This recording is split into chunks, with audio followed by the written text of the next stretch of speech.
There's a specific kind of exhaustion that comes after pouring everything you have into something, only to watch it fail completely, not once, but again and again. And somewhere in that exhaustion, a quiet voice starts asking if it's finally time to stop. If you've ever stood at that exact edge, exhausted, disappointed, and one decision away from giving up on something that once meant everything to you, this story is for you. There was a farmer named James who lived on the edge of a small countryside town, working land that everyone considered too difficult to farm. Most farmers in the area had long given up trying to grow anything beyond the bare minimum needed to get by, since the soil was known to be poor and the winters unforgiving. But James had a dream that everyone around him thought was foolish. He wanted to grow a rare variety of fruit tree that had never once successfully survived the region's harsh winters.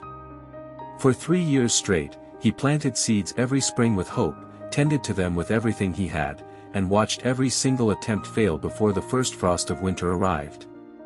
The seedlings would wither, the roots would freeze, and by the following spring, there would be nothing left but bare, disappointing soil.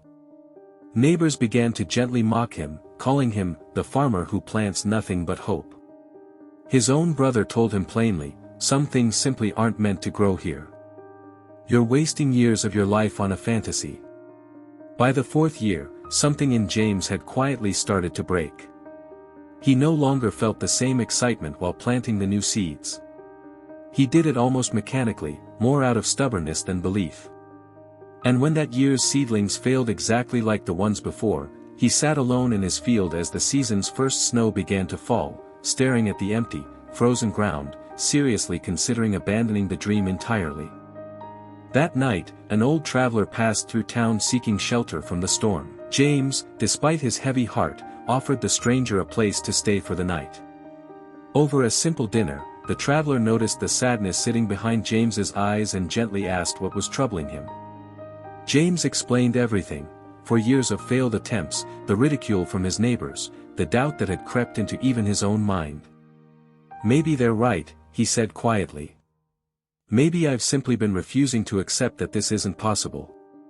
The old traveler listened carefully, then asked if he could see the field the next morning, once the snow had settled. Confused but curious, James agreed. At dawn, they walked out together into the snow-covered field. Everything looked identical to what James saw every single winter, a flat, lifeless blanket of white, with no sign of life anywhere beneath it. Tell me what you see, the traveler asked. Nothing, James said. Just snow. Just failure, buried under more failure. The traveler knelt down slowly and brushed away a small patch of snow, revealing the frozen soil underneath. He then asked James to do the same a few feet away. Beneath the snow, buried deep in the cold earth, were small traces of root systems from the seeds James had planted that year, fragile, yes, and not yet a tree, but undeniably still there, still alive beneath the surface, quietly surviving the very winter that seemed to have destroyed them. These roots didn't die, the traveler said. They retreated. There's a difference. What looks like total failure on the surface is often just a season of invisible preparation happening underground, where you cannot see it yet. James knelt in the snow, staring at the small, stubborn roots that had survived despite everything. Every seed that has ever grown into something remarkable, the traveler continued, has gone through a season that looked, from the outside, exactly like death. The seed doesn't know, while buried in frozen darkness, whether spring is coming. It has no proof, no evidence, no guarantee. It simply continues holding on, one more day, because giving up and continuing to hold on look almost identical from the outside, except one of them leads to a spring the seed will never get to see. But how do I know this year will be any different? James asked. I've had 4 years of exactly this same ending. The traveler smiled gently. You don't know. Nobody who has ever succeeded at anything meaningful knew for certain, while they were still in the difficult middle of it, that their effort would eventually work.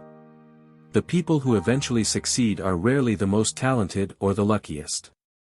They are simply the ones who were still there, still tending the soil, when spring finally arrived, even after every single sign told them it never would. Before continuing his journey the next morning, the traveler left James with 3 simple truths to carry forward. The first, failure and preparation often look exactly the same from the outside. Just because you cannot see visible progress does not mean nothing is happening beneath the surface. Roots grow in the dark, long before anything is visible above ground. The second, doubt is not proof that you should stop. Doubt is simply what every difficult effort feels like from the inside, especially in its hardest, most uncertain season. Feeling like giving up is not a sign that you are on the wrong path, it is often simply a sign that you are in the coldest part of winter, not that spring isn't coming. The third, consistency during invisible seasons is what separates those who eventually succeed from those who quit one season too early. The version of you that keeps showing up, even without proof that it will work, is quietly building something that the version of you who gives up will never get to see. James planted his seeds again that 5th spring, not because he suddenly felt certain of success, but because he had decided that the kind of person he wanted to become was someone who stayed through the winter, regardless of the outcome.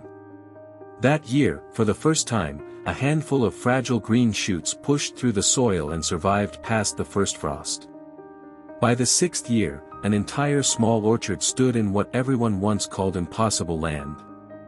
Years later, when travelers passed through the now thriving orchard and asked James his secret, he would simply say, "There is no secret. I just refused to stop tending the soil during the years when nothing seemed to be growing."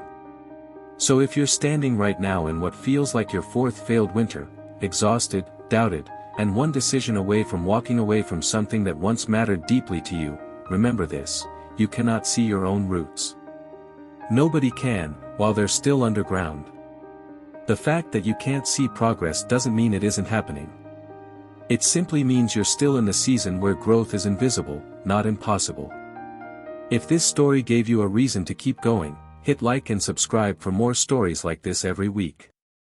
And tell me in the comments, what's one thing you refuse to give up on, no matter how long the winter lasts? See you in the next story.